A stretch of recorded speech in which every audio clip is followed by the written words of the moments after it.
irmãos? Muito bem.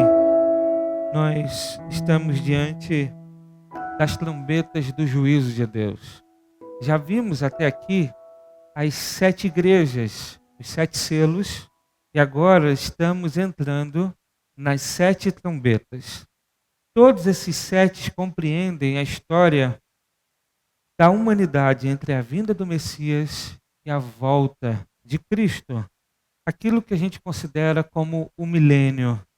O milênio não é literal, mas compreende esse tempo da graça, esse tempo da igreja, esse tempo que é da vinda de Jesus, a volta de Jesus. Os selos falam do ataque do mundo à igreja.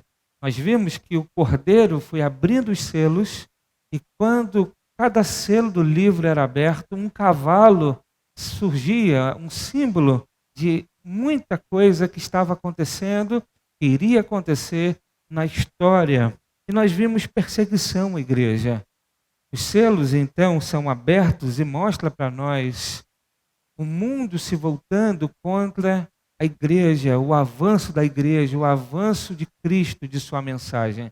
Nós vimos que muitos foram martirizados, estavam debaixo do altar, clamando a Deus, até quando, Senhor? O Senhor permitirá que essas coisas aconteçam. E agora, nas trombetas, nós vamos ver a visitação de Deus com seu juízo por causa da perseguição da igreja. No 7º selo, encontramos as trombetas do juízo divino, nos mostrando que Deus não está inerte às injustiças que seu povo sofre no mundo, que seu povo sofre na terra. É importante a gente observar esse texto e perceber que ele não é um texto literal. As trombetas aqui falam sobre as tragédias que são também uma mostra para os homens da graça de Deus. É o Senhor dando os avisos para que cada um se arrependa. É o Senhor trazendo juízo parcial misturado com graça. Aqui ainda não se encontra o juízo final. É Deus mostrando um juízo com aviso de graça. Muito bem. Quando a gente começa o texto, o verso 1 vai dizer assim para nós: quando ele abriu o 7º selo, houve um silêncio no céu, cerca de meia hora. O texto então mostra para nós que há uma pausa antes do 7º selo. O mesmo céu que tinha adoração, o mesmo céu que tinha os anjos adorando a Deus, a igreja gloriosa adorando a Deus, agora fica em absoluto silêncio diante do juízo de Deus. Isso se dá por causa da grandiosidade de Deus e do seu juízo. O silêncio, o texto diz que é de meia hora. Quando ele abriu o 7º selo, houve silêncio no céu, cerca de meia hora. Ou seja, esse silêncio foi um momento de terrível expectativa do juízo de Deus que estava para acontecer. As orquestras celestiais pararam de tocar. Não havia cântico, não havia louvor, não havia mais palavra alguma no céu. Apenas um absoluto silêncio. Um silêncio de expectativa, porque o juízo de Deus seria derramado. É interessante, quando a gente olha para Josué capítulo 6, nós vemos o povo ficando em silêncio e as trombetas dos 7 sacerdotes tocando. E no 7º dia viria o juízo de Deus contra a cidade de Jericó. A multidão celestial aqui no texto, nessa visão de João, se cala diante da expectativa do rompimento do último selo. Não podemos esquecer jamais que quem está abrindo os selos é o Cordeiro que foi digno a desatar os selos, porque ele morreu e comprou para si não apenas a nós, mas ele comprou para si o direito de ser o dono da história. Muito bem. O texto vai dizer então que há esse silêncio absoluto no céu, essa expectativa de juízo. Essa expectativa então mostra para nós uma outra coisa interessante. Ninguém pode dizer absolutamente nada diante de Deus quando Deus está prestes para derramar o seu juízo. Não há ninguém, nem no céu, capaz de aconselhar a Deus a fazer diferente daquilo que está dentro dos seus propósitos. Há um silêncio no céu. Não há palavras, não há louvor, não há gemido. Apenas o silêncio, uma reverência absoluta, aguardando o agir de Deus. Além disso, o texto diz que é uma hora quebrada no meio, referindo-se à urgência com que as coisas deviam acontecer. É um temor e a profunda reverência às atitudes do Cordeiro que fazem calar todo o céu. Muito bem, quando a gente olha para os evangelhos, nós vemos que Jesus fez calar o vento. Quando a gente olha para o Apocalipse, a gente vê Cristo fazer calar a terra e o céu diante do juízo de Deus. É um silêncio absoluto. E esse silêncio, então, marca a chegada das trombetas. E o verso 2 diz: Vi os 7 anjos que se acham em pé diante de Deus, e eles foram dadas 7 trombetas. Aqui, mais uma vez, João vê os anjos de pé que significa um gesto de reverência e de prontidão, aguardando com expectativa, para executar o juízo do Cordeiro. Cada anjo com uma trombeta nas mãos. As trombetas possuem uma conotação de juízo da parte de Deus. No livro do profeta Sofonias, percebemos a urgência de Deus em cumprir seus juízos e suas trombetas tocando como cumprimento deles. Sofonias, capítulo 1, verso 14 a 16 diz: O grande dia do Senhor está próximo e virá depressa. Atenção, o dia do Senhor é amargo, até o homem poderoso clamará. É o dia de indignação, dia de tribulação e de angústia, dia de tumulto e de destruição, dia de trevas e de escuridão, dia de nuvens e de negridão, dia de trombeta e gritos de guerra contra as cidades fortificadas, contra as torres altas.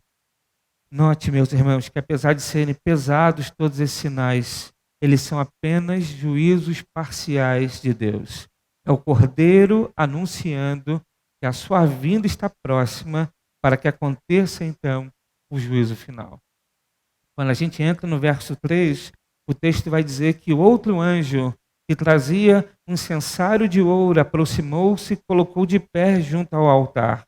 A ele foi dado muito incenso para oferecer com as orações de todos os santos sobre o altar de ouro diante do trono. O verso 4 diz: E da mão do anjo subiu diante de Deus a fumaça do incenso, juntamente com as orações dos santos. Antes, então, meus irmãos, do juízo de Deus acontecer, Deus considera as orações de seus servos para o cumprimento de seus propósitos. Esse incenso é a representação visual das orações. O salmista rei Davi usa essa linguagem em um dos seus salmos. Salmo 141, verso 2, o texto diz: Que a minha oração suba como incenso à tua presença. Quando Noé apresenta seu sacrifício de adoração depois do dilúvio, isso está em Gênesis capítulo 8, verso 21, nos diz que o Senhor sentiu o aroma suave do seu sacrifício. As orações estão diante do altar do Senhor Deus, como já vimos em Apocalipse capítulo 5, verso 8.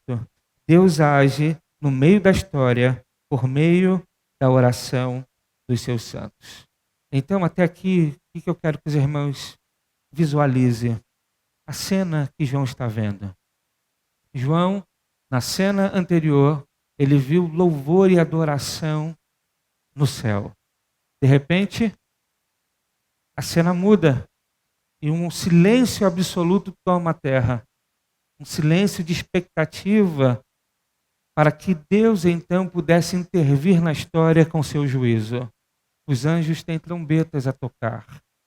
E aqui, então, há uma imagem de orações que chegam ao altar de Deus, que sobem até Deus, e a partir dessas orações, Deus vai estabelecer juízo, vai responder essas orações com juízo. na terra. Muito bem. O verso de número 5 vai dizer: então o anjo pegou um incensário, encheu com fogo do altar e lançou sobre a terra, e houve trovões, vozes, relâmpagos e um terremoto. Note que o incensário não tinha incenso, mas orações dos santos. Essas orações causam o juízo de Deus aos ímpios. Essa é também uma resposta visível de Deus às orações de seus servos. Quando oramos pelo cumprimento dos propósitos de Deus, podemos vê-los cumprindo diante de nós de forma poderosa. Então, o verso 5 diz para nós que aquele incensário estava cheio de orações, e essas orações são jogadas à terra. O fogo do altar é lançado sobre a terra, e quando isso acontece, há trovões, vozes, relâmpagos e um terremoto.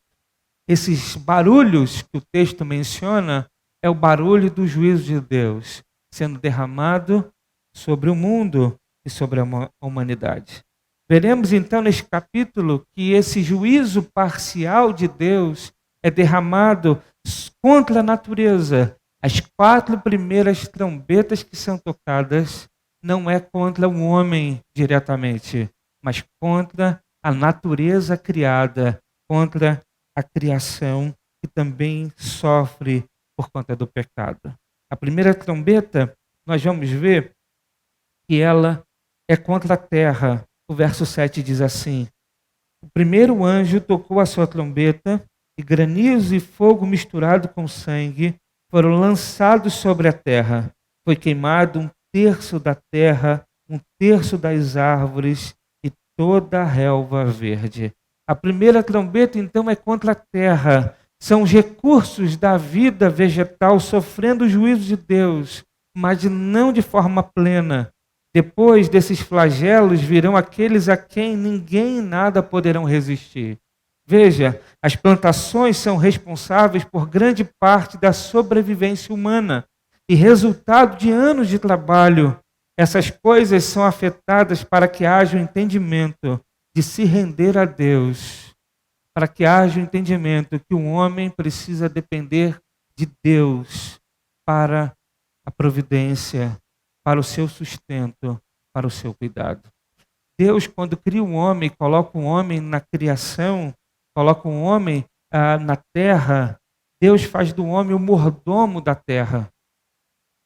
Mas o domínio que o homem precisa exercer sobre a criação é um domínio não independente de Deus, mas um domínio em que a coroa da criação deveria depender do seu Criador.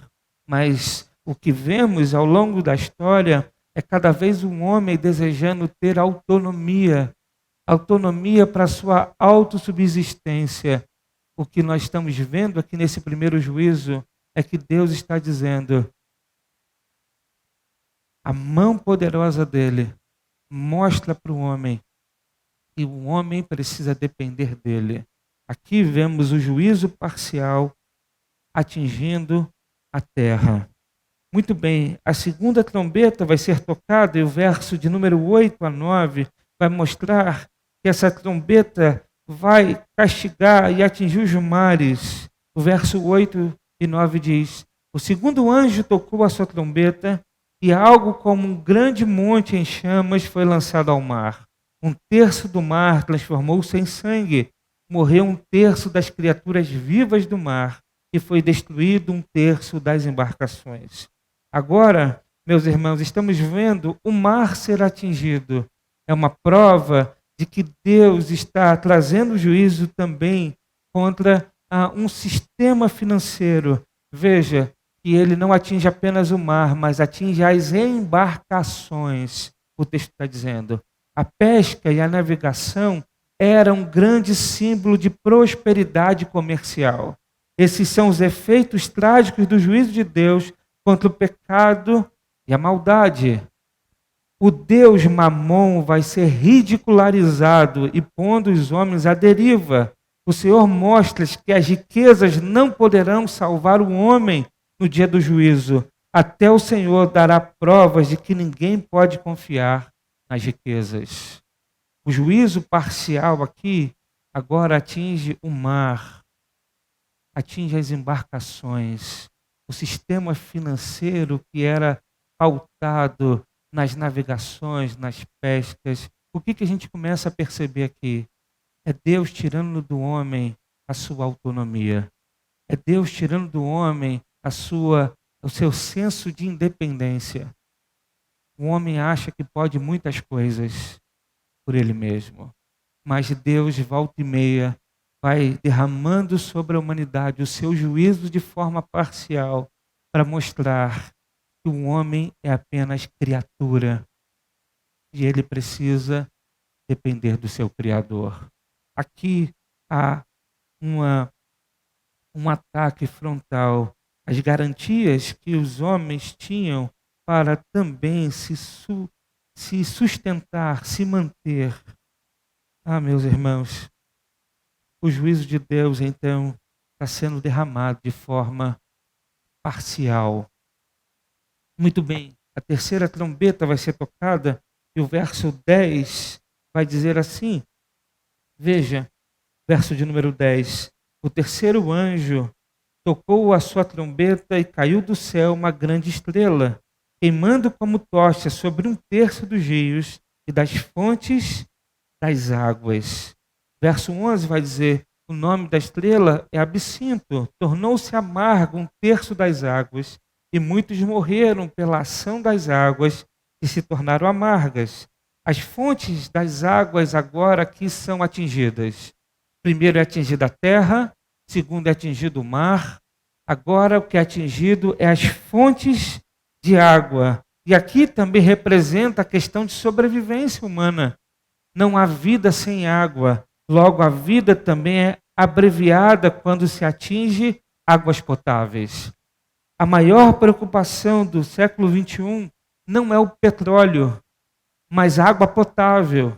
O meio ambiente, o comércio, as vegetações, a luz natural estão sendo comprometidas pelo juízo de Deus, mas não de forma total, apenas parcial. Interessante que o texto fala de uma estrela grande com o nome de Absinto. É interessante a gente comparar e perceber que no deserto, Deus transforma água amarga em água potável. Aqui em Apocalipse ele faz ao contrário. Ele pega a água potável e transforma em águas amargas. Absinto era um nome de um arbusto muito conhecido naquela região, de um arbusto amargo. A gente encontra isso, por exemplo, em Provérbios capítulo 5, versos 3 a 4, quando o texto diz assim, porque os lábios da mulher estranha destilam favos de mel, e seu paladar é mais suave do que o azeite, mas o seu fim é amargo como o absinto, agudo como a espada de 2 gumes. Aqui o texto está mostrando, então fazendo uma comparação, dizendo que no início os lábios de uma mulher sedutora, ela parece ser bom, doce, mas o final ele é amargo, é amargoso como o absinto. O texto então está mostrando nessa visão que essa estrela com o nome de absinto cai sobre 1/3 dos rios. E esse absinto era um arbusto de sabor amargo, muito comum naquela região do Oriente, e tornou-se um símbolo de tristeza amarga. Então nós estamos vendo aqui, mais uma vez, Deus agindo nas fontes de sustento da humanidade. Mas a quarta trombeta vai dizer, no verso 12, que o quarto anjo tocou a sua trombeta e foi ferido 1/3 do sol, 1/3 da lua e 1/3 das estrelas, de forma que 1/3 deles escureceu, 1/3 do dia ficou sem luz e também 1/3 da noite. Aqui está revelado o domínio do Senhor naquilo que para o homem é incontrolável, os astros e as estrelas. Assim, o juízo de Deus é algo inevitável. Veja, meus irmãos, que as 4 primeiras trombetas, elas atingem diretamente a condição humana, de vida na terra. As 4 primeiras trombetas atingem a criação e quando a criação é afetada, a humanidade também é afetada. As 4 primeiras trombetas apresentam, então, um anúncio do juízo de Deus contra a natureza. A primeira trombeta foi contra a terra, a segunda trombeta foi contra o mar, a terceira trombeta foi contra os rios, e a quarta trombeta foi contra os astros. Isso simboliza que o homem não terá segurança no lugar nenhum da terra, que não adiantará o homem se esconder de Deus, porque não existirá lugar para isso. O homem está cercado. Onde estiver, ele sofrerá o juízo de Deus. Não há escapatória para o homem que não se voltar para Deus por meio de Cristo Jesus. O texto mostra, então, que Deus está no controle da história. Essa história que contabiliza morte de cristãos, perseguição contra a igreja, muitos mártires ao longo da história, derramamento de sangue, injustiça, violência. Essa história humana que é contada a partir do pecado, a partir das inclinações humanas de ganância, de aproveitamento. Deus não está olhando para isso tudo de forma passiva. O que as trombetas estão mostrando para nós é que Deus está agindo na história. O texto é um texto de linguagem simbólica para apresentar para nós que Deus age diretamente na história, estabelecendo juízos parciais. Isso nos faz entender que quando vivemos debaixo de calamidades, como o caso que nós estamos vivendo agora, isso precisa nos levar à reflexão se o nosso coração é um coração arrependido, quebrantado, um coração que está voltado para Deus e vive na dependência do Senhor. O que me parece é que falta para nós a reflexão, e quando eu digo nós, não estou me referindo à igreja, mas à humanidade. O que falta para nós é uma reflexão diante da calamidade e tentar olhar para isso que é muito maior do que a gente e perceber que há um Deus por trás disso tudo. Mas o que a gente mais vê a humanidade caminhando é para negar a Deus o tempo inteiro.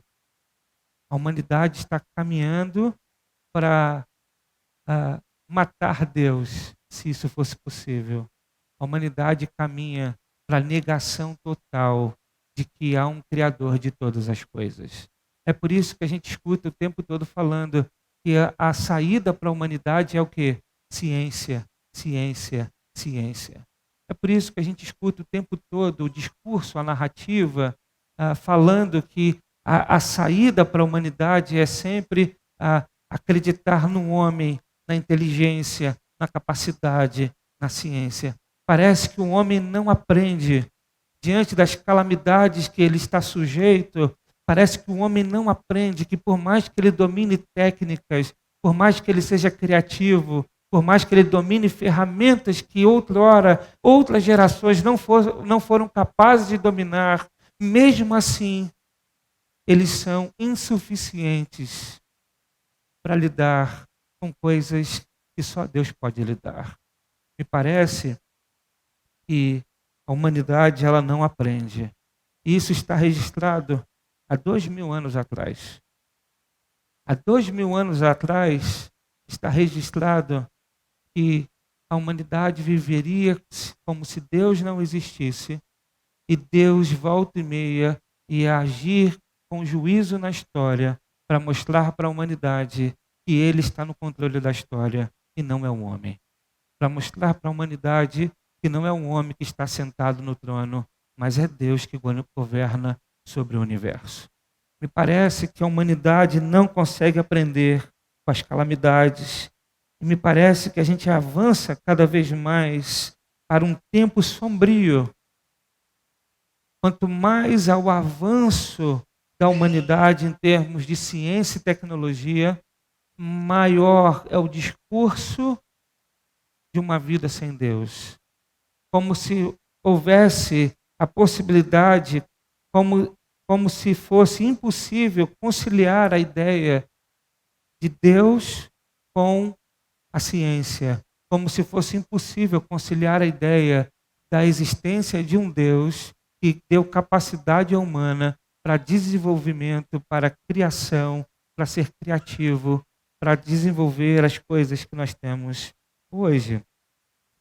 Muito bem, isso só é para nós sinais de que o juízo de Deus, o juízo que virá no fim, ele não tarda, mas ele se aproxima. A cada geração que se passa, ele se aproxima. As trombetas, então, são um sinal, um alerta, um chamar de atenção para que a humanidade se volte para Deus.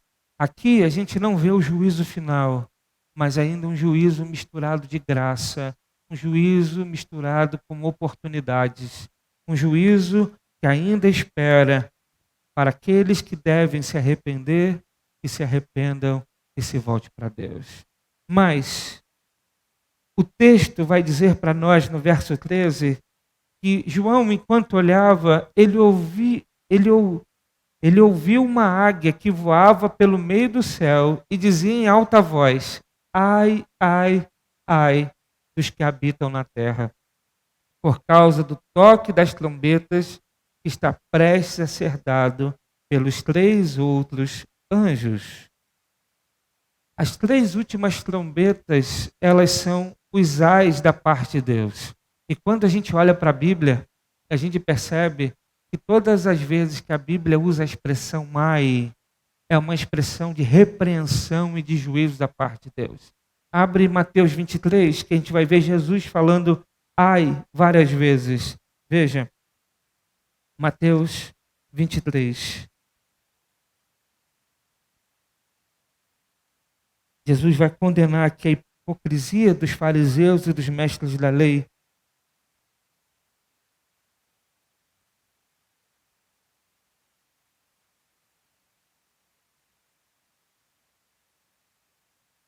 Vamos ler, para não ler o capítulo todo, vamos ler a partir do verso 13. Ele diz assim: ai de vocês, mestres da lei e fariseus hipócritas, vocês fecham o reino dos céus diante dos homens, vocês mesmos não entram e nem deixam entrar aqueles que gostariam de fazê-lo. Ai de vocês, mestres da lei e fariseus hipócritas, vocês devoram as casas das viúvas e, para disfarçar, fazem longas orações, por isso serão castigados mais severamente. Ai de vocês, mestres da lei e fariseus hipócritas, porque percorrem terra e mar para fazer um convertido, e quando conseguem, vocês o tornam 2 vezes mais filho do inferno do que vocês. Ai de vocês, guias de cegos, pois dizem: se alguém jurar pelo santuário, isto nada significa, mas se alguém jurar pelo ouro do santuário, está obrigado por seu juramento. Cegos, insensatos, quem é mais importante, o ouro ou o santuário que santifica o ouro? Vocês também dizem: se alguém jurar pelo altar, isto nada significa, mas se alguém jurar pela oferta que está sobre ele, está obrigado por seu juramento. Cegos, que é mais importante, a oferta ou o altar que santifica a oferta? Veja, e se a gente continuar, a gente vai ver no verso 23, Jesus se referindo com essa expressão, ai de vocês. Verso 25, ele diz, ai de vocês. Verso 27, ele diz, ai de vocês. Verso 29, ele diz, ai de vocês. Essa é uma expressão de repreensão e de juízo da parte de Deus. Na visão, então, João está vendo que as 3 últimas trombetas serão piores do que as 4 primeiras, que atingem a humanidade de forma indireta. Mas nas 3 últimas, o termo que antecipa, que faz aqui o prelúdio desses juízos, é um termo de repreensão e de juízo. Se as 4 primeiras trombetas anunciam o juízo de Deus contra a natureza, a partir de agora ficará muito pior, porque as 3 últimas trombetas é o anúncio do juízo de Deus contra os homens. Muito bem, meus irmãos.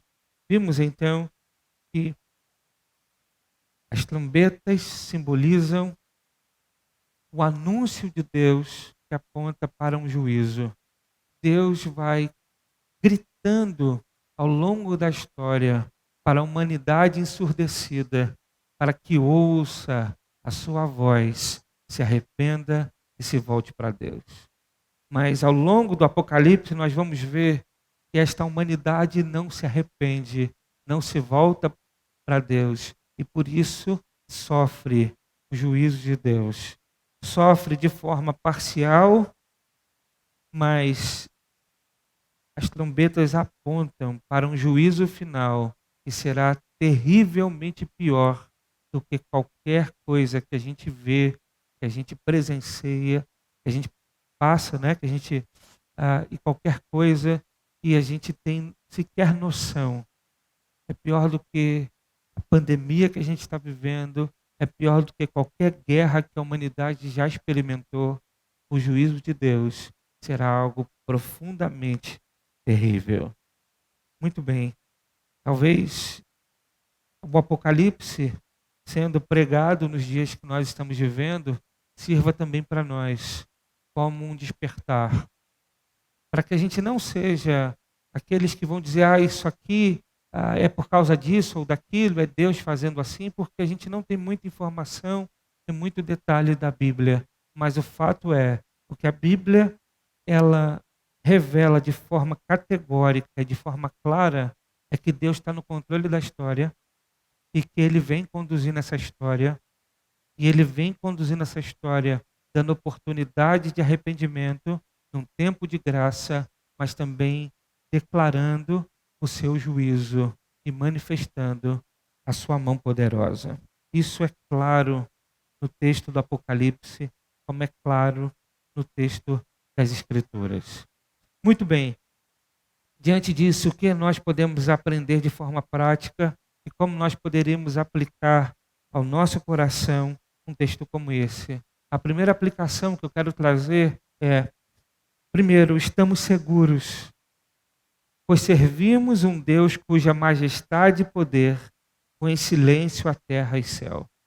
A primeira coisa que a gente precisa entender quando a gente olha para o livro do Apocalipse, para uma mensagem de calamidade como Apocalipse capítulo 8, é que a ameaça do juízo da trombeta não é contra a igreja, mas é em resposta àquilo que a igreja sofre no mundo por conta da perseguição do nome de Deus. Então, o juízo, as trombetas que são tocadas, elas não são para juízo contra a igreja, mas contra o mundo mau, ímpio, que não crê em Deus e ainda persegue a igreja de Cristo. Portanto, a gente não deve ter medo do juízo, porque nossa vida está segura em Deus por meio de Cristo Jesus. A primeira coisa importante é que nós precisamos entender é que nós estamos seguros em Deus. Sabe, às vezes a gente pensa assim, mas pastor, essa mensagem não é uma mensagem tão radical. Será que esse tipo de discurso não é um discurso religioso, um tanto quanto fundamentalista do passado? Será que a coisa não é um pouco diferente? Esse Deus parece o Deus mais do Antigo Testamento, um Deus tribal, um Deus que pesava a mão.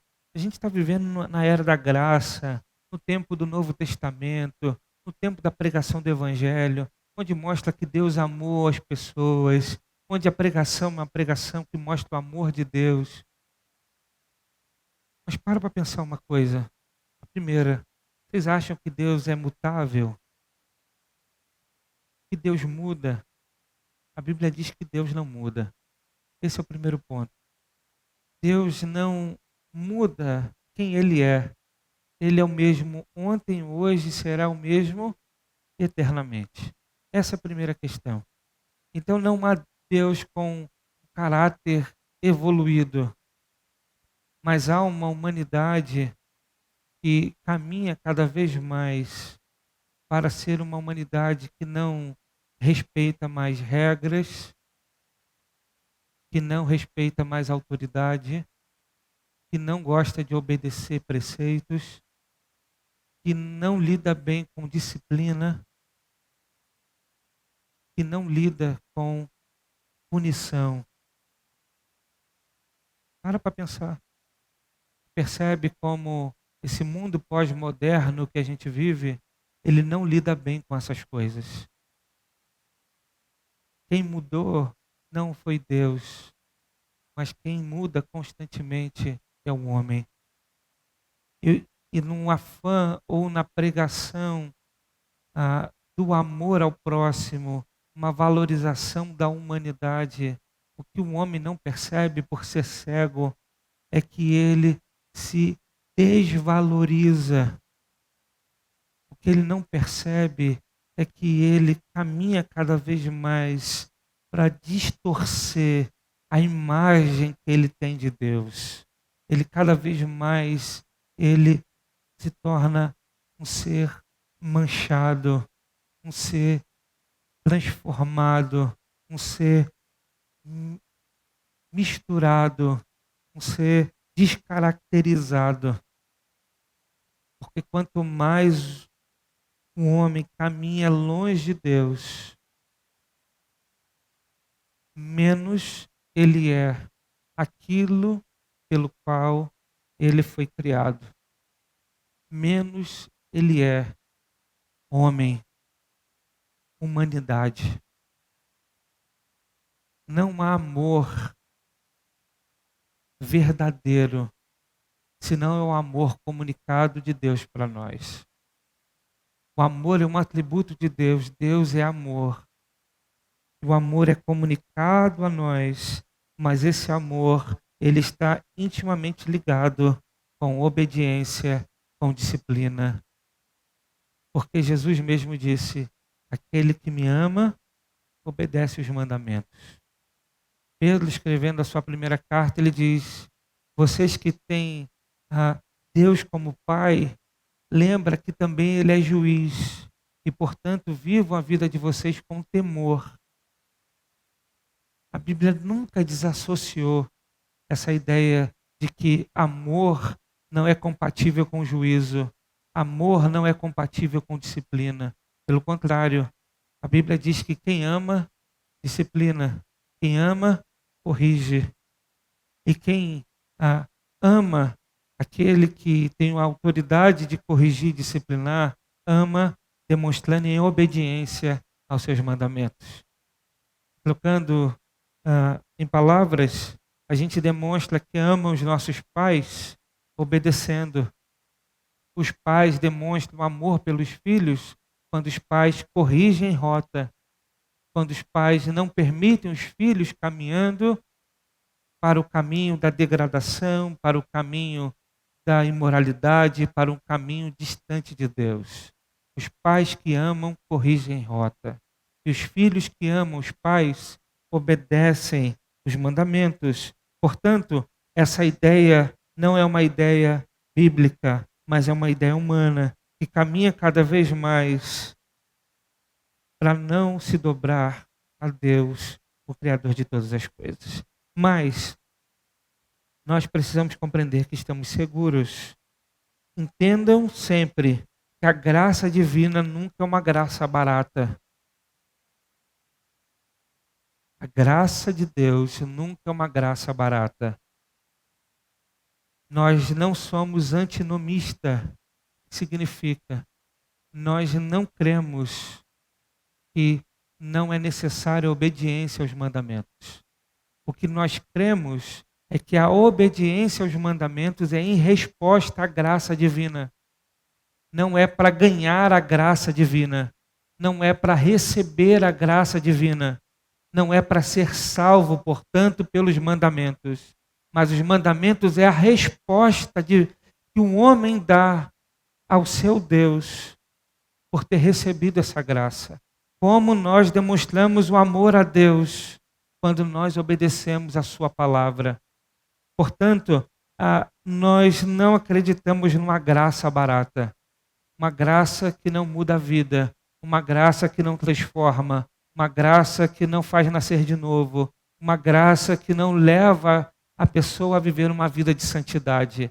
A graça, ela transforma, ela faz com que a pessoa viva uma novidade de vida. Ela é uma nova criação.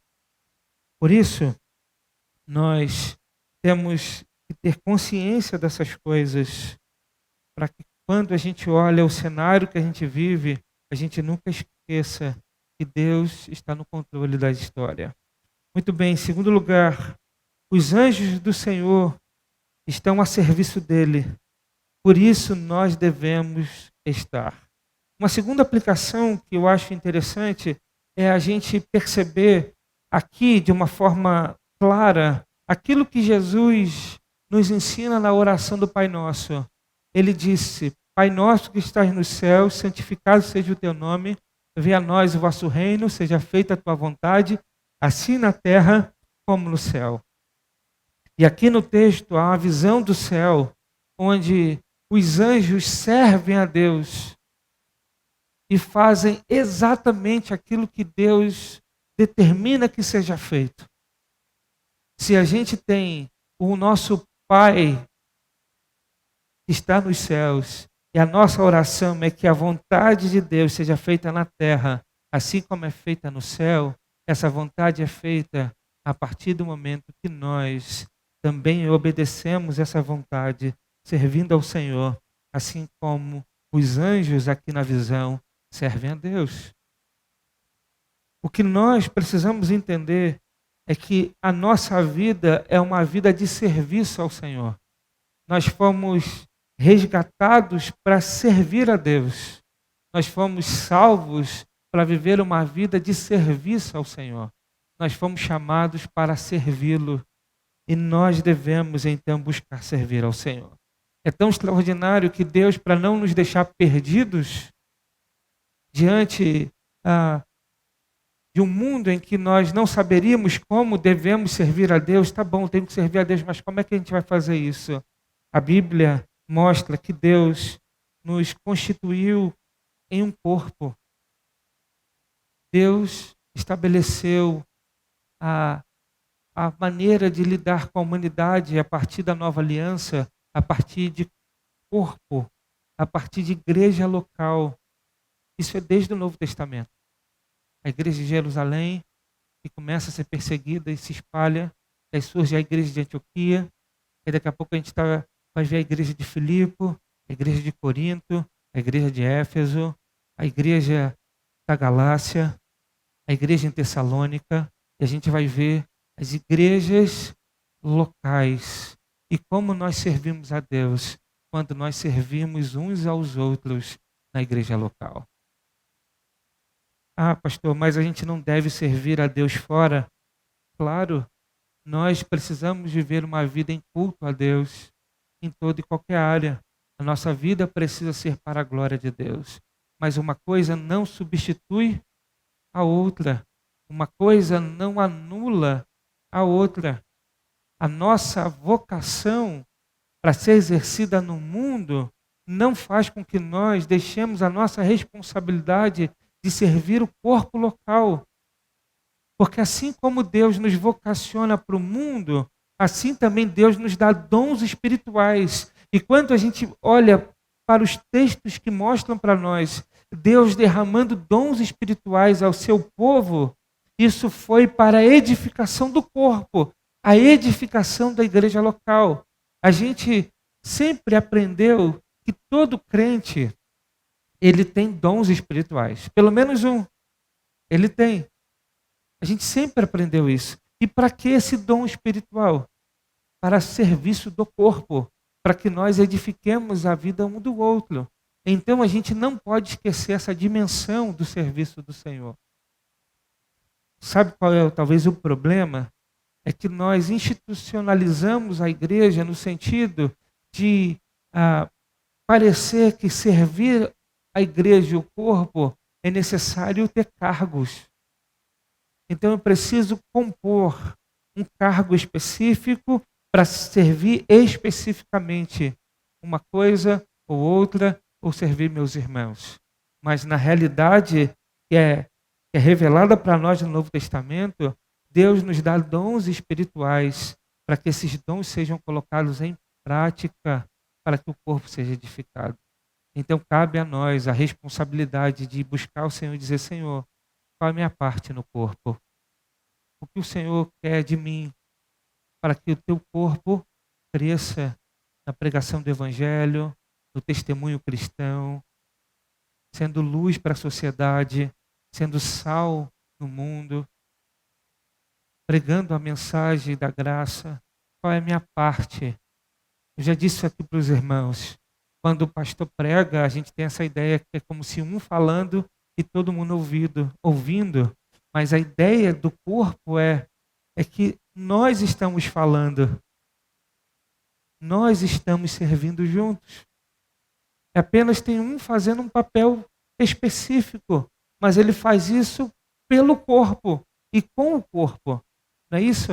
Então, quando a gente usa a nossa boca no nosso corpo físico humano, a gente não diz: ô boca, que legal, que bom trabalho que você realizou.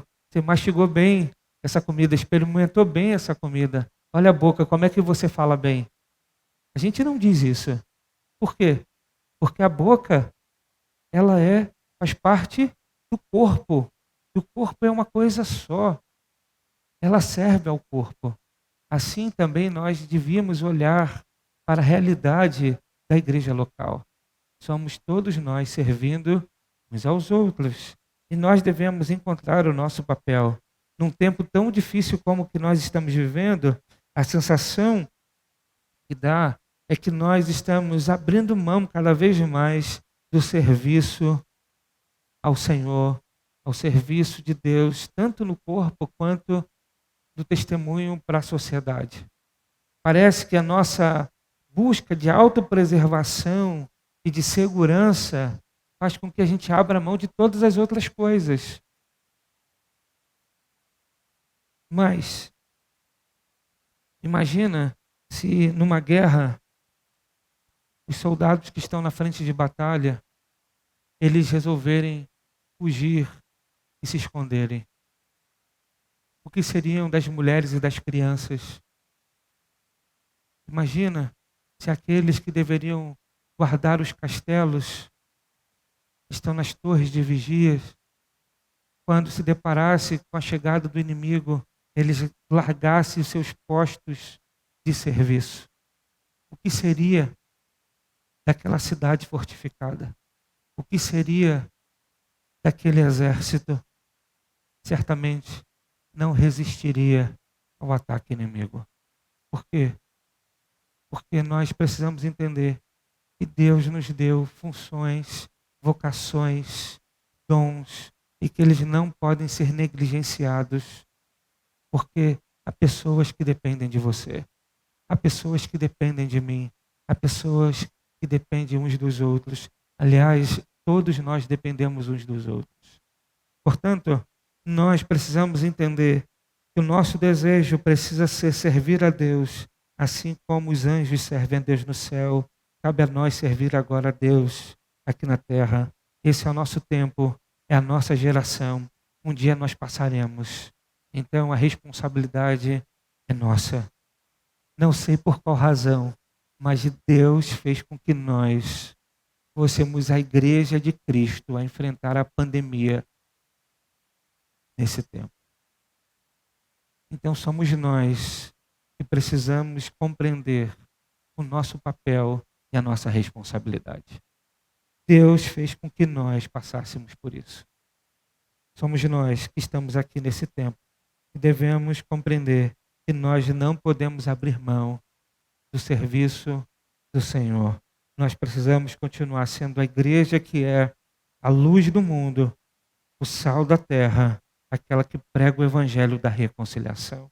Mas, em terceiro lugar, mesmo em um mundo em trevas, os filhos de Deus caminham seguros na luz.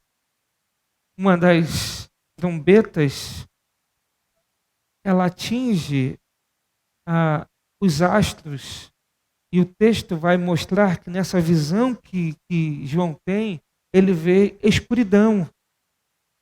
A luz natural é afetada, mas mesmo que a gente esteja em absoluta escuridão ou uma escuridão parcial, nós precisamos entender que nós somos a luz do mundo. Por isso nós caminhamos na luz em segurança. Nós não caminhamos em escuridão, porque nós somos a luz do mundo. Jesus disse isso no Sermão do Monte. Então estamos seguros na luz, porque a luz de Cristo brilha em nós, e nós somos a luz do mundo. Nós não podemos ser aquilo que Jesus diz, não é hora de a gente se esconder debaixo da cama, pegar a luz do candeeiro e colocar guardado, depositado. Nós não somos esses. Nós precisamos estar expostos para brilhar no mundo de escuridão. É a hora de continuar brilhando e é a oportunidade que nós temos de brilhar cada vez mais de forma intensa. Então não é a hora de se esconder, porque nós somos a luz do mundo. Se nos juízos parciais de Deus a terra é afetada por escuridão, o que precisa iluminar somos nós, porque nós somos a luz para o caminho. Não porque temos luz própria, mas porque Cristo é a verdadeira luz e essa luz é vista pela igreja. Portanto, se em meio a tanto caos, a igreja se esconder, não terá luz para um mundo em trevas. Por isso, meus irmãos, nós devemos pensar como nós temos brilhado a luz de Cristo. Você tem sido a luz aonde você está, trazendo a esperança do Evangelho para aqueles que estão profundamente afetados por essa pandemia. Você tem sido luz. Veja, na segunda aplicação, eu queria falar no contexto mais de casa, no serviço da igreja local. Mas nessa eu queria falar nesse contexto do mundo. E aí eu te pergunto, você tem sido luz para trazer consolo, para mostrar a esperança que há em você? No contexto que Pedro escreve a sua primeira carta de novo, voltando para Pedro, que serve como ilustração, quando ele diz assim, esteja pronto para mostrar a razão da tua esperança, a razão da fé que há em você, a razão da esperança que há em você. Quando ele diz esteja pronto, ele está dizendo o seguinte, vocês estão numa perseguição, vocês estão vivendo num momento difícil. Só que há uma esperança em vocês que é diferente do mundo. O mundo que passa pelas mesmas situações, o mundo diz, nós não temos esperança. E o mundo olha para o crente e diz, como é que você consegue ser tranquilo? Como é que você consegue ter paz? Como é que você consegue ter esperança num momento assim? E aí é a hora da gente mostrar a razão da nossa esperança. E a gente vai dizer, Cristo, a esperança que está em nós, e pode também estar em você. Perceba? Então é a hora da igreja mostrar para o mundo que ela é a luz da esperança. É a hora da igreja se encher de coragem para dizer para o mundo que nós confiamos em Deus que cuida da gente não apenas na vida, nos dando bênçãos, mas cuida da gente na vida e na morte. É o Deus que nos protege, está conosco, mesmo quando enfrentamos a morte. Nós precisamos lembrar que nós somos a luz do mundo. Nós não podemos esquecer disso. A igreja, ela caminha em luz. Nós precisamos lembrar disso. Eu fico imaginando, de verdade, meus irmãos. Me perdoe que essas coisas passam na minha cabeça e eu compartilho com vocês. Eu fico imaginando, às vezes eu fico pensando assim, imagina um ímpio, desesperado, afetado por essa pandemia, enlutado, ou endividado ou desempregado, sem esperança alguma, e ele então busca em todas as partes e ele não consegue encontrar esperança. Aí ele vem na igreja para encontrar esperança. Aí ele chega na igreja. Eu pergunto a vocês: vocês acham que a estrutura da igreja vai trazer esperança? Sabe o que vai encorajar alguém a ter esperança? É quando ele olhar e ver uma multidão de crentes adorando a Deus, mesmo diante do caos, mesmo diante da calamidade, mesmo diante do mais terrível problema que nós estamos enfrentando. Mas, quando o crente chega, ele vê os bancos vazios. Quando o ímpio chega, ele vê os bancos vazios. Qual é a mensagem que nós passamos para eles? A mensagem que a gente passa, sabe qual é? É que nem os crentes acreditam. Nem os crentes acreditam. E volto a dizer, todas as vezes que eu falo sobre isso, eu não quero que ninguém seja irresponsável. Não digo que a igreja vai lotar de gente agora, a gente vai descumprir os protocolos. Não é nada disso.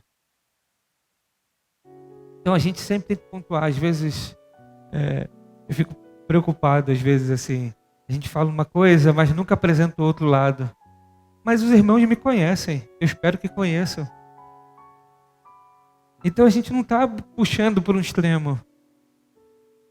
A gente só está tentando mostrar aos irmãos que nós precisamos exercitar a fé que nós temos.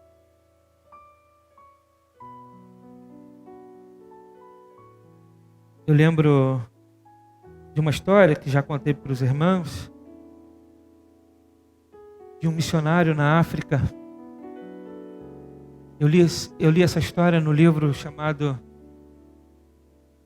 10 Coisas que eu gostaria que Jesus não dissesse. E ele conta a história de uma família de missionários na África. E eles estavam no culto. O culto era no segundo andar, louvando ao Senhor. E os soldados entraram, mandaram acabar com o culto. E eles não apenas mandaram acabar com o culto, eles arrancaram o filho do pastor do colo da mãe e atiraram pela janela. Aquela criança caiu morta. Eles foram embora. O pai e a mãe desceram, pegaram a criança no colo, subiram e continuaram adorando ao Senhor.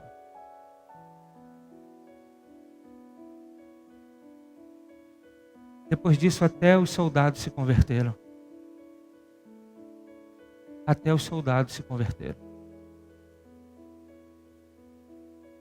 Porque embora houvesse a dor, qual é o pai que não sofre uma tragédia dessa? Mas com aquela atitude ele demonstrou que de fato ele cria num Deus que venceu a morte.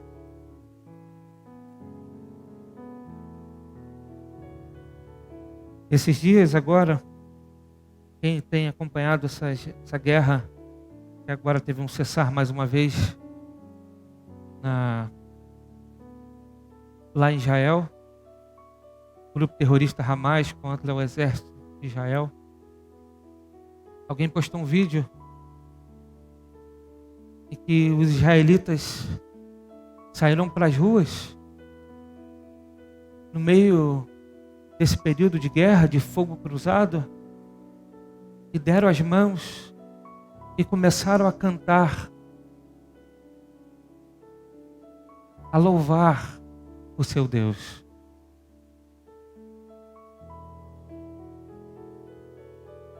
Eles foram para as ruas dançar e cantar, para confiando no Deus, o Deus de Israel. Eu fico me perguntando se nós não devíamos buscar ser essa luz nesse momento de pandemia.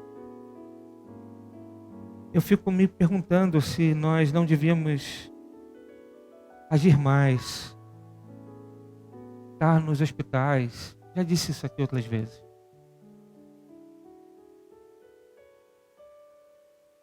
Eu acho que, às vezes, no nosso medo, nós somos humanos, temos medo. Eu tenho medo, os irmãos têm medo. Nosso senso de autopreservação, às vezes a gente esquece de que nós devemos ser a luz. E a responsabilidade é nossa. Nós somos essa geração. E nós não devemos abrir mão disso. Mas em último lugar, para a gente fechar, nunca pare de orar. O texto mostra que Deus está recebendo a oração dos santos. O texto, de uma forma bela, mostra que as orações dos santos estão chegando ao altar de Deus. E Deus está agindo na história por meio da oração dos santos. Essa imagem, ela é muito interessante para nós. Porque muitos acreditam que é uma contradição. Se a gente diz que Deus tem um controle na história, que Deus é soberano, então para que vai orar? Por que adianta orar? Tudo vai acontecer do jeito que tem que acontecer mesmo. Mas o que a Bíblia mostra para nós é que Deus age na história por meio da oração. Deus nos encoraja a orar, a buscar a sua presença, a clamar e suplicar a Deus. Nós devemos orar mais, gastar mais tempo de porta trancada, como diz Jesus no Sermão do Monte. Gastar mais tempo de joelho, buscando a presença de Deus. E a pergunta é, será que nós estamos orando com a intensidade que nós deveríamos orar num tempo tão complicado que nós estamos vivendo? Porque perceba, volta àquela questão. O mundo não vai clamar para Deus. Só nós acreditamos que Deus está cuidando das coisas. Só nós acreditamos que Deus pode agir na história. Só nós que acreditamos que Deus pode dar um basta na pandemia. O mundo não acredita nisso.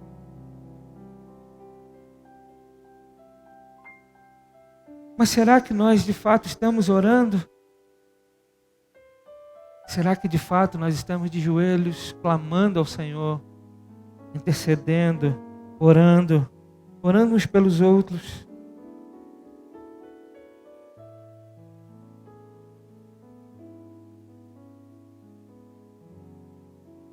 Penso que nós devemos orar mais. Orar antes. Hoje, todo dia, a gente recebe, eu recebo, os irmãos também recebem. Eu acho que não tem um dia nessa pandemia que a gente não recebe uma notícia de luto de uma pessoa que perdeu a vida por conta do Covid. Se somando as outras mortes, parece que a gente vive um tempo de luto absoluto. Porque quando não é morte por Covid, a gente continua recebendo notícia de morte, porque a morte sempre existiu. Só somado com esse momento de pandemia, parece que a coisa é terrível. Todo dia a gente recebe essas notícias. Mas para pensar com sinceridade. antes dessas notícias, quantas vezes nós paramos para orar? Quando nós recebemos o pedido de oração, quando nós recebemos a notícia de que alguém ficou enfermo, quantos de nós paramos para orar, para interceder pela vida dessa pessoa, para buscar a Deus por essa pessoa? Quantos de nós estamos aproveitando a pandemia e esse tempo em que nós, entre aspas, temos mais tempo, mas o dia sempre teve 24 horas. Quantos de nós estamos de fato aproveitando esse tempo para orar, para buscar a Deus? É uma pergunta que a gente precisa fazer ao coração. O texto mostra que as orações chegam a Deus. A Bíblia mostra que nós temos livre acesso ao Senhor. Então o que falta para orarmos? O que falta para orarmos? Talvez fomos picados pela teologia liberal, que acredita que a Bíblia, o Evangelho, Cristo, é apenas para nos ensinar como a gente deve viver. Mas esse negócio de milagre não acontece. Há uma explicação para essas coisas que a gente às vezes não consegue explicar. Essa história de que Deus cura, que Deus intervém na história, de que Deus faz milagre, será que faz mesmo? Porque a teologia liberal, ela afetou as nossas igrejas de tal forma, com mensagens sempre com receitas de bolo, para nos ensinar o que nós devemos resolver no dia seguinte, como nós devemos resolver os nossos problemas, os nossos conflitos, os passos que a gente precisa dar para a vitória, os passos que a gente precisa dar para ser feliz, os passos que a gente precisa dar. Enfim, a gente foi dando tanta receita de bolo, sempre ensinando o que as pessoas devem fazer, porque a Bíblia traz esse exemplo, Jesus é o exemplo. Talvez a gente foi picado por essa teologia e a gente não acredita em milagre. A gente não acredita que Deus está ao nosso lado dia após dia. Talvez a gente não acredite que Deus está cuidando da gente. E isso a gente precisa refletir.